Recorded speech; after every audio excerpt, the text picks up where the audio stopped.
What's up mga pare ko eh? Hapon na, pauwi na ako. Bye mahal, love you. Shout out kay mahal, love you mahal. Una na ako, uwi na ako Las Piñas. Bye.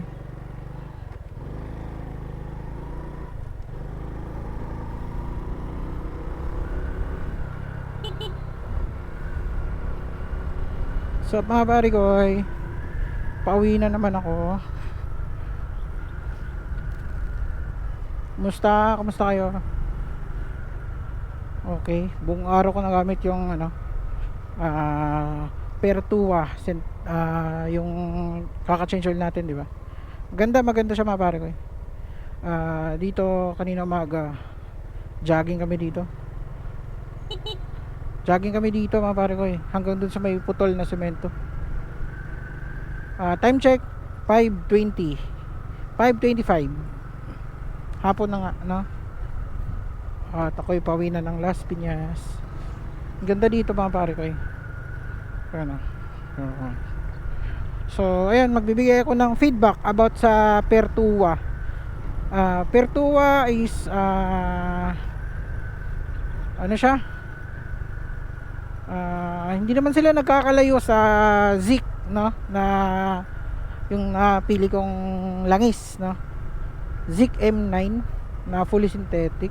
So, yung si Pertua maganda din kasi unang pag-change oil ko sa kanya, maganda siya kasi responsive yung oil ko, no?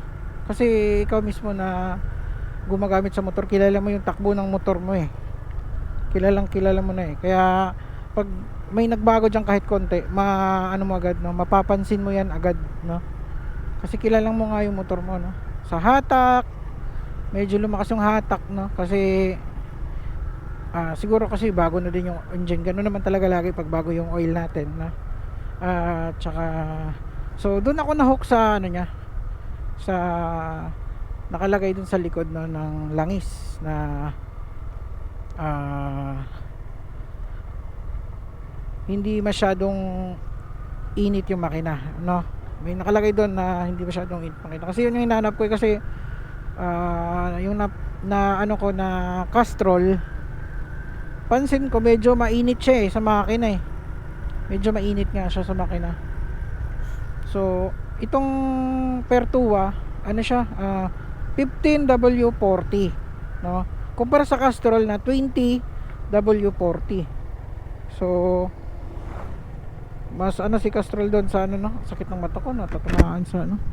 Kaya mag close visor na lang muna. So 15W40. Kasi ang advisable kasi nito kay Honda Wave RS6 is 10W30, no? So hindi ganoon kalayo sa 15W30. 15W30, no? So hindi ganoon kalayo kasi si Castrol is 20W40, no? Medyo malayo nga yung winter niya, no? Kasi 10 winter and 30, no? Ganun dapat eh. So 20 kasi yon, 2040, kaya malayo nga yung Castrol. So ito medyo malapit-lapit. Yan. Okay siya. Malakas hatak niya. Gumanda yung hatak. So ayan, pwedeng ito yung pang alternate natin sa Zik, no? Kasi si Castrol parang hindi ko masyadong ano eh. Tama lang yung 1.5, no, kay Castrol. 1.5 na kilometers kasi nasobra na tayo sa 1.6, parang wala na masyadong hatak eh. Kaya 1.5 lang, pero hindi ko sinasabing ano si Castrol. At saka mas mura din kasi si Castrol ng ano, mura siya kaysa itong Pertua at saka sa Zik, no? So Pertua baka naman Pertua, no? Baka animein Pertua lang malakas. So ayun, Pertua guys, recommended ko siya sa inyo mga pare ko, no? Mga naka ganito, mga naka Honda Wave RSX, naka Honda Beat, no? Hanapin nyo lang yung pang scooter or pang manual, no? Yung atin is manual to, semi-matic eh, di ba? Kaya yung doon tayo sa SL, no? O kaya Jaso AP O basta wag yung ano, Jaso MB kasi parang scooter yun eh. So ayun oh. Tahimik yung makina mga pare ko, tahimik. Ayan. Tahimik, goods. So Pertua sa ngayon is ikaw muna ang gagamitin ko no. Hanggang ano to. So hanggang 3,000 yung nakalagay doon sa description niya doon sa kanyang lagayan no. So ano natin? Test talaga natin kung abot siya ng 3,000 kasi kung hindi okay lang din, basta 2,000 okay lang din yung ganun, pero susubukan natin kaya nga tinry natin eh. Pero kung ganito man yung performance niya, kasi nagamit ko nga siya ng isang araw na, kung ganito good siya, good, maganda, magtuloy-tuloy siya hanggang 2,000 o kaya 3,000 na nakalagay sa description. Ito na kasi mas sulit din to eh, di ba? Pertua lang sa kalam. Pertua baka naman magiging ano natin, official oil natin yan pag ano natin si Pertua. Hindi ako sponsor ni Pertua mga pare ko ha. Pero baka naman Pertua. Kasi maganda yung oil nyo eh, maganda yung langis nyo eh. Kasi hindi lang din pala sa ano no, kasi nung naka Rosigala din ako, scooter naman yon, nagamit ko din yung Pertua doon, okay din talaga Pertua. Kaya nga nagtry ako mag-attempt ngayon eh dito sa Honda Wave RS6 ko eh.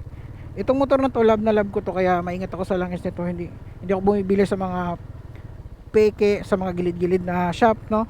Doon ako sa blade no, legit talaga blade, kasi mas okay nang sigurado tayo na legit yung ating langis na nilagay sa motor no, kasi malaking abala pag peke yan no, baka masira pa yung makina natin. So ayan, Pertua, masasabi ko Pertua is the best. Pertua lang sa kalam. Pertua baka naman. So ayun mga pare ko, maganda yung feedback ko dito sa Pertua. So abang-abang na lang tayo no, abang-abang tayo sa mga susunod nating moto vlog no, mga gala. So abang-abang lang tayo mga pare ko.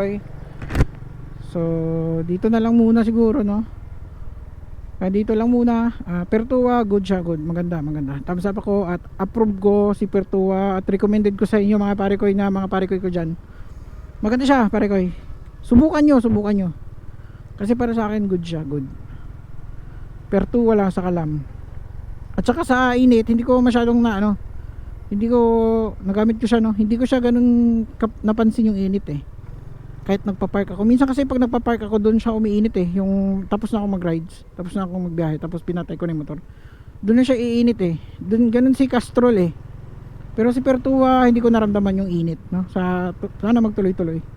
So ayun lang, Pertua, maraming salamat. Pertua baka naman. Pertua guys, recommended ko mga pare ko. So hanggang dito lang, peace out, see you next vlog. At magka ano muna ako dito, magka car wash.